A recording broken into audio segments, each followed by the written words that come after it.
دوباره سلاو گلاب جنابان داویر فیم گهدار و تماشاوان این ما و کی کومش دست به کاسبه جدیار کربوش و دمیوان این ما استودیوی هبن هر دمیوان این ما جوی اندام کمیته آماده کاریا سیمین مهرجان عثمان صبری اویجی کو بیل درخستن ده 11 ماه دهان لقامشلویش خوی بیل درکتن به سرپرشتیا دسته چند هنری و کمیته اویجی یا روجاوا بخیر هاتنا بریز بوتان هوشی آرام علی هر دو اندام کمیته آماده کار بخیر هاتن سپاس نافخیر دم دست بکن جمت ماموست آرام اگر اون بحثا دست بکن و مهرجانی بکن افسی من مهرجان ویلدار بکه و چه دست بکر فکری و مهرجانی جوکهات أنا بق كوميتي ويجي روجافاي كردستاني ودستيا چانديا هريما جزيرة نه چاند هنر ام نفس سرپرشتي ام ال داردخ بله سرپرشتي جهلا دستيا چانديا گشتيوه بله على عين عيسى ودستيا چانديا باكر روشلات سوري بتكرن اف چالكي وقت ام داردخن ام تخازن دومدار به هر سال دو نفس وقت ام چالكي خل دارخم دستيا چانديا وقت ام برنامه داتن پیشیا خو بله ام برنامه دو دريج داتن پیشیا خو دومدار اف چالكي ام يا عثمان صبري يا ويجي اف جف 3 سال ام كوميتي ويجي روجافاي كردستاني به هفر داردخن ما دخست دي نفيشكارن ما كسين بويجي مجول دبن خد جيكي دببينن پرتوكي وانتي چاپ کرن دناف خود مهرجان هلبستا چدكن پیش برکه چروک اج چدكن مش خاص وقت رهبری وقت دسته چاندجی امجی گاو کولو باویجن و جو اپ عثمان صبری ملسر ناوی آوا کرگلک و جوانی ما دیروک دهنه او هم به تایبت مندیا خویا سیاست مداری هم تایبت مندیا خوی وجی در تکت پیش منو کمیته وجی روجاوای کردستانی ما برياردا قم سناوي چكن نفس سال جيم دارت خم بيچلك والكودر بيل درخستن الباجار قامشلو بهلبت الباجار قامشلو يلناوند محمد شيغا چاندو هنري دماوي ياسمها دهانت بارم يازمها دها 2019 و اف چالكي بيل درخستن بري ويج معنا ركلام داخسي سر تلفزيوني و انترنتي وانا ما خوستي برهم بجيجن دستي ما حتى السيه في مهسيه معنا يعني حتى نسيه مهي وريكلام بلافكري بله اگر بحثا چالاكين في مهرجاني بكن بريز بوطان ون بحثا ويبكن جبان شيروفا بكن ويچ نافا في مهرجاني تبه مهرجان شخوك مامسا ديار كر او ويازدي مهي دركفه شخو مهرجان سر سيرو جاي اف سيرو جاي اجي سرداني كي تاني داني عسره ساعات 4 حيا ساعات حفته دوی مهرجان هانی ده گلک چالاکیش خو وک فعالیت وک نشاطات چالاکی هنه یک جی وک سمینار و بینداین آدن جی خوندنا برهما هیه شخو یک جی دروجا داوی دروجا سیاده وك نرخدنا برتوكي وكان بيجن قراءة في الكتاب كتابة عثمان صبري بالذات من قاندي أو بوخا جبر مهرجان سرنافي ما تخص أم كتابة كويجي بنرخينن فعالي جي وك تدي نرخدنا برتوكا هن هي يعني جي يعني كوميتان نرخدني أو جي هي دكارن تدي بيش خلاط جي هي يعني وقت سيرو جانا حرسي دانجي وقت سمينارو خندنا برهماي بله اگرم بحثا مرجن قبول کردن پشداران بکن بریز آرام و چه مرجش بوی کدانی افشار تو مرجن قبول کردن ما شما داخستی سر رکلام آخوا ما گویی 3 زمانه تبلیغ کار چه ببه زمانی کردی عربی و سوریانی و زمانی ما فرمی باکر روشلات سوریایی ما دخست دی گلک نویسکارن مین چرکزی جهبن ترکمانی جهبن او جی تبلیغ بنه يعني بلان سازي ما آدم پیش به همون زمانایی لأن هاتشت دست ما دفع حال زمان تانين كردي عربي وسورياني تبليبون و دهيلا دبشين هلبست كورتشيروك وبخشانه ده ما قو تبليبون ملاچه ببار ما قوتار جي خستبونه قوتار هم تبليبون هندك چد بو هم جي قالك داخوازاتن قو دنويسينن وك بخشانه ده كيف قوتار قو هاتن يهم بردست مج نوي پرتر وك بخشانه بو مگو بهتر بشگوی جی پخشان جی خود روزنامه ده سر اینترنت گلکی ده بینش پخشان زده پخشان جی خنا بینم ایسال پخشان لزده کرد و مگود بر همین سوریانی و عربی و پونتویا 14 ورن نویسین و بر همین کردی پونتویا 12 ورن نویسین افجی یک شرط و مرجع بو و جیمیل آدرس همه جیمیل هی به همو بر هم سروید بین بارج قال لك نافندان نویس دهات نه هنگی تبلیغی در تخص و جاری مگو تنه برهمینگو بگی سر و جیمیلی و بین نرخاندن او جیمیل میجی آپو نقطه عثمان صبری ات جیمیل وردی سه دوباره بکن اول شرط مرج تبلیغ کنه ما زیاده آسیا نکردی نت هلا عمرده نت هلا تشکیدنده و لسر آستا باکور و روشلات سوریه اف مهرجان باورم دوی نویسی نهاد با واشنطن جی او نویسا کوبه قبول کردن او گشتین دی دنیای جهان ده افتشتن دوی نهاد به واشنطن گوهات واشنطن ام زیده نکارم بشوپینجی ام بیشتر یکی نویس کلیجی کی نویسی به ام زیده نکارم بشوپینجی لیما گویی وقت شرط مرج که مدانی سبب ام به حسن ام جایزه بیجی بکن هجبنا الثمن وتحديد كريا نا ثمن نا جانا 12 سال 11 سال نویسی گل کی هجادت که اون وقت ما پیشنگاه پرتغال دید نویسکاری ما 12 سالی با پرتغال شویه که جعفرینش بوی ما تمن دیار نکریم. بنرينا تام ببجن گرینگیا در خصنا من آوان مهرجانان چیه؟ واقعم گفت کسی که هلبریناوی هبه تخوازه و هلبریناوی به بلاف کردن به عجباندن. یک هلبس که الجام خوب نویسینه پیش حوالی خود کردن بجن کیفاویتی وای حوالی عجباندی. لدم أولو برفرهي كي بيعجباندن بيتر كيفاويته أم قادة كي جوان رفتكن الحرولاتي بيش بركن ويجي هنا ما خوست أمجي الولاتي خوفينا عفا بكن ويخواتيد ببينن وبيتر تشجيع شي ببي وقالك نفيسكار وهالبسفان إجبا كل روشلات سوريا ميواني ما يجدر وجدين جم هفدو أم صدار نفيسكار و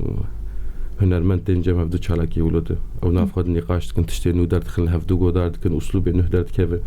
مرو اسلوب نو جاب بشتكري اوان دك مرو دبيني يعني بكال ولات ما هي ولدر دورا ما هي دفان مهرجانات بله اگر عيني برسيج تبكم بريز وطنج علي وجيدا ببيجن گرينگيا الدرخصنا مهرجانان علي كارج بو پیش خصنا وجيا كردي تامج بو وجي بتایبەت زاتن مهرجان نولو بيتري خو ام چاول فتكن سرچاو سركتين كونو خو درتخينن جبرگو دوجه دك كسن بيكون تمن مزن بيكون برهمي وان برن نها وك وجه الجمع بتایبەت وك ناوند يانجي وك سازي دماكو ام برهمش مرتين كسن نيفسكاش كسن معروفش كسن افيكو عمري خب في وجه قدان دي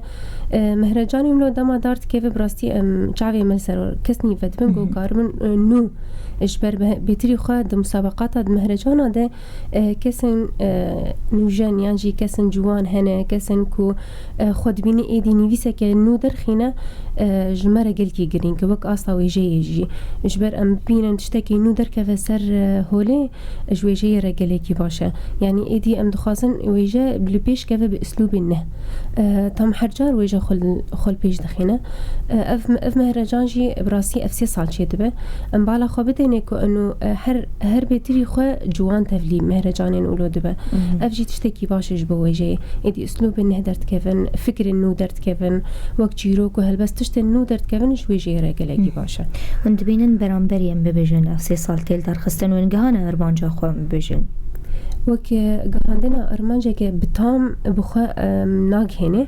اجبر هنا شغل لازم اجمره لسر فكري وجي ولسر جوانين ما بتايبت يعني شغل عندنا كيتشو امشي شغل عندنا كوك فكري وك وجي ذاتا دما اسلوبك ينو درد كيف تشتكي باش اللي اما ايدي شغل عندنا لازم تام ان شاء الله بالكي دمين صالين بي ام بجهنوي ارمانجا تام ام بخاز ام بحساب باش داربويان بكن تقول سر اسطا كوري سوريا بي يعني مش حمي ببشن بيكاتيا مش حمي بهجارن تبلي مهرجان دبن حمو بيكاتا كارن تبلي بن لزمان تبلي بن كردي عربي سورياني نجبا كروشلات سوريا سال عولي ما قلت تبلي بن جو حد ركار بيكر لفوان زمانه قال لك كسب شركه لاني قاعد بنخوجي هاند بانا ولا تما ام تخوزن تدي اي بشركه في الجمه باوجي تركبه و الفر حتى أنا تشتغل شنو بيهنك عاجزيج نفسكاري مين إيه جبا كل روشلات سوريا الشيبون جبوي ما أسكري تاني باكل روشلات سوريا مهرجان دربه أم بيزانن جانا مجارات يارد كنت مجارات بيتهني ويجي زاروكاي مجارات بيتهني ديروك أم بيجن مجاري ولا تايبت دناقيلن ومهرجان ويجي وبيش بركين ويجي الداردخن ام جي ناكارون ولو بكن اللي دما بيشت نهام دبيجن مجار سربست اللي تبليغون تاني باكو روشلات سوريا سبدوس بام كارن جديفلا 27 دياريه خلاطه ام كارن بكن صد دياري وتبليغون يجي فراه بكن ومجار جدا يجي بكن لان هاو در فتامتني ام يجي خوازم بيش ياخو ببين وقف 3 سال من دار دخن سال عولي تاني بلعب كرنا خلاطه ونافي مهرجانا ويجي بيشبرك چالاكيك دهندري فيدي هندري مهرجاني دي سال الدم هول ده دي امرنگي مهرجاني بدني واي سال ما قاد فراكري قاد چالاكي لي فراكري بشتال ما فراكرنا ام هديدي بر مهرجاني فيدشن لينها تنگ دمينه بله ام بحثا ببيجن دمين مهرجاني واشخوا قوت وجدم مجمير 4 بحطاني حفت زوارم ويوصابه تاني داني نيفروجي واري بملي ام بحثا امادبونا ملت بكن وتاني ببيجن جبونا ويجوان نيفيسكار كسن بيجن ينكو وان تشتان دشوبين يانوي ملت يامانده بيجبو وان مهرجانان نهاج بو تبلیبونه ذاتن بيتري خو ما قلت چالاكيا ويجي نيسكار بيتري خوتن تبليفان مهرجانان دبن ايكو حسكري ويجي ايكو نيفيسكار بن وي روشن بير بنج سازين ايكو نيزي روشن بيرتيه بن بيتري خو اف كسنو لو تبليد بن اللي اما بتفاهيجي ملت تبليد به كسن كو حسبكن نيفيس چاوي كسيكو بخوازه خول بيشخينه يعني حسكر انه يجي بخواه نشغني نيفيسكارا او تفليد بن ذاتن چالاكي بيجي وما قلت من جبير كر اسبيشم دمي چالاكي مدى دادي ما قلت دناف چالاكي شغني سمينة رجغني خوندنا برهما جي سورة عثمان صبري ويني ويجي او جي وقف عليك دناف چالاكي مدنا وبيل دار خستان يعني وك بيشنگه كبچوچك بيشنگه مي صورتي ويكشي دار قينن وبيشكش كرن يادن جي انه امي برتوكك عثمان صبري بهجمارك بينسد يعني بينسد برتوكك اسمه عثمان صبري والناف ملت دبي بلاغرن ايكو اما دبي دناف جمهور هذا هم نيفيسكار بول هم ملت به ذاتن ايكو حاضر دبي برتوك دس بكفي افجي يعني بس وك اما دبونش خطاوهي هم كسكار تبليب به مزن ببچوك به جمره امهم حسكر بن بله اما بجن جدابونا في مهرجاني لسر مهرجانين بارو بيرار ويچبه وتشتكي جداد في مهرجاني هبه جدابون وقو ما قلت يعني برفرهية قوية برفرهية چالاكية متخوازن رنگ مهرجاني بدنه نج پیشبر که زیادتر رنگ مهرجاني بدنه پیشبر جوی بوق تخوارنا اساسي خواري دور تشيراني كشي خواري او پیشبر کو براب کرنا خلاطا هم تخوازن ناف دولة تاني خويابك اساسي چالاكي به نویسکار بین کمخابات چه ببین نقاش سر پرتغال چه ببین سمینار چه ببین نقاش دورا ماسا گروور چه ببین تبلیغون گلک بج در و میوان بین متخاذر رنگ مهرجانی بتینه او مجارن کونی هر بجرنج بنا بجن سمینار نو دربار وجه ده بهلبت بله دربار وجه ده او برنامه من ناف خود و کمیته آماده کار من نقاش کریه دمان برنامه بکن فرمی و بلا بکن و نجبه بحث بله ام بحثا کمیته نرخاندنی بکن ونشمار بحثا بکن و چند کسبن و بيجن شعب شان الخاندني يمكن الكوميتين الخاندني حرسال هنكي سريشاي جمر شيء كده قالك رخنتن ايد جيدهن وند جيدهن تو اساس جرتنا يعني وقدر وان بيج نرخ نجي دقيجن ما كوميتين الخاندني انا افشالكيا ما 4-5 سازي مين اساسي ويجي وي چاندي دفيدن اف سازين مدرن كوميتين الخاندني ديارك حتى جوانتي كسين حلي بسبورت في كاريتي كسين خدي خبرات تجربة أموانات نقينا كسين جزيدة قوتن سروان تنبن أموانات نقينا ل حتى ببارجي هنكا قوت حموما مستزانين جهينه خندكاري خو درخستن جد 19 خلاطه دو تاني خندكار بون او جي قوتن دركت لأنا إيسا جي ما كوميتا نرخاندنش كسين حسكريه ويجي ما جوان نقاندنه باشا سورياني جداي باشا عربي جداي باشا كردي جداي ده هر كوميته دسي كسن ام نابجن ناوا كوميته مي آماده کار جي دو کستني وان ناس كن او جي هفدو ناس ناكن ام دي سابجن جبوك دي قوتن سبدس بدرنا كيف نبجن او هفدو كوم بنو هنك نقاندنا لكسن هيجان و روجا داوي دما بلاف كرنا خلاطه ده وبين ناس كنون جوانا ناس بكن هم ببيجن خلاطين طيبت تجبونا عثمان صبري اسبارم وكي هر سال ويهبن لسرچ اساسيين بيجن خلاطان ددن هجرون كاربن بحسي بكن هر سال خلات تاني وك درع هبو تاني سالا تاني 3 سال درباس وسالا يوي أول وأدواجي تاني وك درع كده هات وك مثلا إنه رمزيات بو يانجي معنوي دهات ذاتا إيساجي خلاتا ما معنوي هاتي بتريخة لأما زيدري درع أمي برتوكا بدن دياري كسي كبسر دكافيا كود دو سنة سرسي أسطانة ذاتا ملكي حاجب جيها بدي مرو نصانة دوي بيشنجه ده دوي بيشكش كده بس أما وك خلات برتوك هنا يعني إيه قد بشي كردي ده بسركتي برتوكين كردي وك دورا ده يعني نيزي ده برتوك هنا أما دياري وهم بكن إيد عربي ده جيولو إيد سورياني ده جيولو ذاتن إيد بشي هلبستي ده برتوكين هلبستي بجي إيد بشي جيروكي ده برتوكين جيروكي بجينه يعني وك مكارم بيجن خلاطة كولو معنوي بتاريخاتي وتشتكي جريداي وجيه جبر برتوك تاني إيدي أمكارم بيجن بوجيه فجريداي بفكر كار خال بيشخينه أو كساناجي إيدي حوجيه وعم برتوكانا جو كاربن خال بيشخن بخوينن حسكرنا كيتي دا ببينه بله اگر بحثه بکن شخص بارم وکی هر سال جی مشید شوبان شخوی یه هلبستن بجن اصلا کم تویم سیم هبه وصایهین عینی ویکی و بیگو هرتن یان چوای نها بيسكادم بحث كر ما قلت أصلا يكو دوسي هي ذاتا جيهاني جي يكو دوسي ما قلت بأمن ظانن دبكو أصلا أوسا كوميتان الخاندني دمين أف تشتايا دبكو أصلا سيات نبا دبكو أصلا هيكيت نبا أو أفتح جيب كرنا أقول لسر أصلا اللي قوري برهما دمين دما قو برهم هي جاي بس ذاتا هي جاي أصلا هيكي ودما قو برهم ندوي أصلا هيكي دبش خوي نبا يعني أف تشتايا لسر كوميتان الخاندني دمين حطاني هون كارمن تيار بكن و ام ببيجن هجمارة تبليبوني چندن يان هين ريكلاما وزبارم حطاني سيما هينا حتى سيما هي ريكلاما مالدارة ما أنا نكارن هجمار كي بدني هجمار الجمان نفيل الجمان تنسر جيميل لأن بيجن وك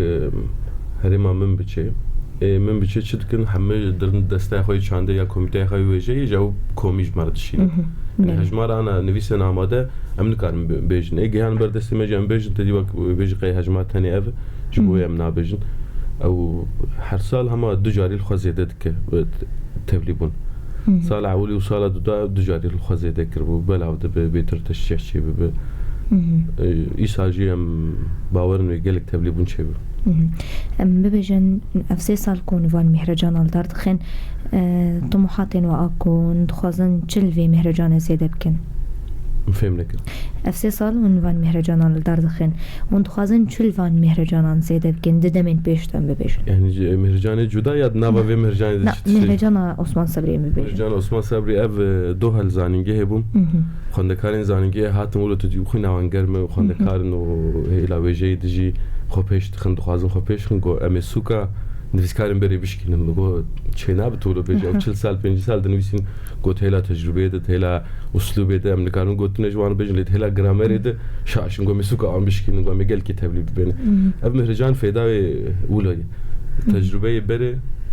و جو اسلوبه بره و تکنیک آنها و گرامر راست نویس آنها و او ببل تبلیغ ببل تشکی خوشتر جه درکه امي الجوري فيجا واباجن امي انا يسال بنرن هلا تبليبون دزيده تشي ببه امي لافندا محمشو امي حميب كاربين امي حرسي تابقاب كاربين ام الجوري شالكي اخوي يسال ام غاوا داويجن ام دبينو غاوا داويجن هدف مي قشتي جو امراب مهرجاني لحمو باكو روشلاتي سوري بلاو كنن بيجن ديريكي سيمينار هبل شركانيت نفسها وقت سيمينار هبل نافندا محمشو سينفزيون هبل ام تخازن ولو ببرنجي مهرجاني بفستيفالك ونتني دهانك بسبي حتى يواري بقى الجوري دمي وتفليبوني وحتى الجوري سياسة تيجو هارتن برنامج يعني هدفي بقى فرن ومهرجان عثمان صبري نقالبه محمود شاركي ما نقالبن بيجو مان شارجو واقو هي اللي نقالب مقارن فراب كم قارن تنگ بكن يسال تفليبون كم بقى متنگ تربك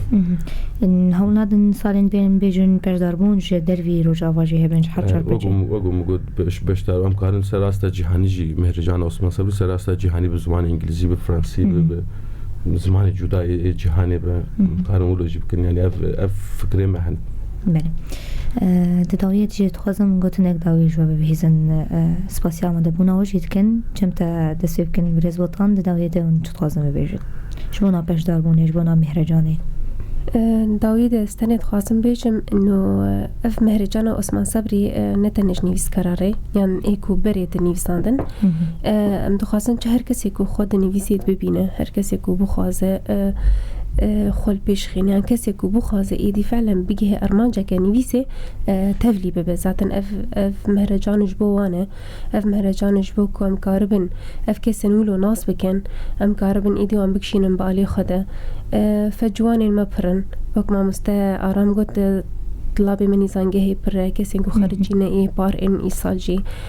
كسن هنا دمالي خضرونشتينا قودنجي مدكن أم بهفينا كو تبلي مهرجانا ما ببن جبر أف مهرجان جبوانه زاتن بيشكتنا مهرجاني بتبلي بون أوان سپاس شو سپاس شو نتاجي قلت نك داويش تجي بيزن بريكارا سپاس يا بويردكن أميد النارن هدي مايكي وكابن دبن أف كم دون أف نشانة يا خبرتك وقال كده الشغل أف مايكل كده الشغل جبوي كم بوي چاره که محمون هلا شوپان ده هلا رکلام دون کاری خود کم کاری خورد من سپاسیا ود کن ایگو دنگی مگی حیوان همه براد مهرجانی دا آماده بنم دخوازم بشتار جی ببن کس نبیجی بخودی از کیمه مزیدم مهرجانی که بشتار بیان تلور آماده بنامی تبی خواندن جی گوریم تشکی خوش تشکی مزینه ولا هر کس بوی جسارت خوی هندرین کوم بکه و تبلی ببی و که کس جی هن زود تنویسین خوک ما مستدبین بیم تبلی نابن ایگو تبدن خنی جی ما مستی نه نشته کمتر نشته زیادتر بیش نشته کمتر وقتی جبوی هر کس بلا تبلیغ بی. سپاس شما بوتان هوشی آرام علی هر دو اندام کمیته آماده‌کاری یا سیمین مهرجان عثمان صبری کوبل درخستن قدر و تماشاوان بویر فیلم لحظه ما بین پشتی وینا وری گلا واسه به بار برداشت کن.